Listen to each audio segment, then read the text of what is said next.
তিনবার নিজের ছেলের জীবন ভেঙে দিয়েছিলেন একজন বাবা। শেষে চুপচাপ ক্লাসরুমে পেছনে বসে কাঁদলেন। পার্থ ছোটবেলা থেকেই একটু আলাদা ছিল। অন্যান্য বাচ্চারা যখন খেলতো সে ছাদে বসে আকাশ দেখত।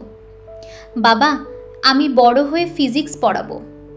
তার বাবা একজন সাধারণ মানুষ, যিনি সারা জীবন টাকার অভাবে স্বপ্ন ছেড়েছেন।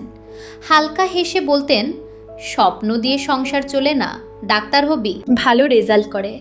পার্থ মেডিকেলে ভর্তি হলো, কিন্তু প্রতিদিন হাসপাতালের গন্ধ, চাপ, লাশঘর তার ভেতরে মানুষটাকে ধীরে ধীরে নিভিয়ে দিচ্ছিল।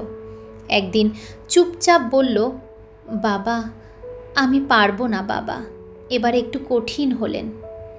ঠিক আছে, কম্পিউটার সায়েন্স পড়। পার্থ আবার চেষ্টা করল, কিন্তু কোডের লাইনে সে খুঁজে পেল না নিজের স্বপ্ন। আবার ছেড়ে দিল। এবার বাবা ভেঙে পড়লেন, রাগে, কষ্টে, অপমানে বললেন, তুই কিছুই করতে পারবি না। ঘরটা নিস্তব্ধ। সেই রাতে পার্থ প্রথমবার নিজের জন্য দাঁড়ালো। ধীরে বলল, একবার, শুধু একবার আমাকে আমার স্বপ্নটা চেষ্টা করতে দাও। বাবা চুপ। তার নিজের অতীত মনে পড়ল, যে স্বপ্নটা তিনিও কোনোদিন বাঁচতে পারেননি। দীর্ঘ নীরবতার পর একটা ক্লান্ত সম্মতি। ফিজিক্স ক্লাসে প্রথম দিন। বোর্ডে লেখা, why does the universe exist. পার্থর চোখে আবার আলো ফিরল। সে শুধু পড়াশোনা করছিল না, সে বাঁচছিল। রাত জেগে পড়া, লাইব্রেরিতে একা বসা, গবেষণার ব্যর্থতা থেকে আবার চেষ্টা, পিএইচডি থিসিস জমা, অবশেষে একদিন সে দাঁড়িয়ে আছে কলেজে ক্লাসরুমে। Good morning class. ক্লাস চলছে। পার্থ বোর্ডে বুঝিয়ে চলেছে। ছাত্ররা মুগ্ধ।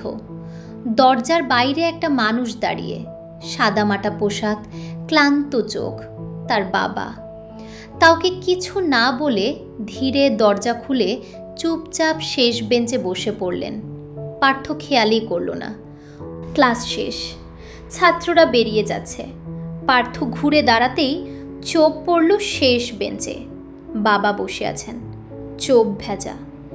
ধীরে ধীরে উঠে এসে বললেন, আজ বুঝলাম, স্বপ্ন জোর করে বদলানো যায় না। একটু থেমে, আমি ভুল করেছিলাম। পার্থ হাসল, চোখেও জল।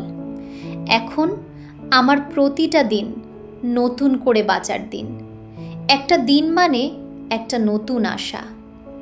বাবা অন্য এক অভিভাবককে বলছেন, ছেলেকে জোর করো না, ওর স্বপ্নটা ওকেই বেছে নিতে দাও।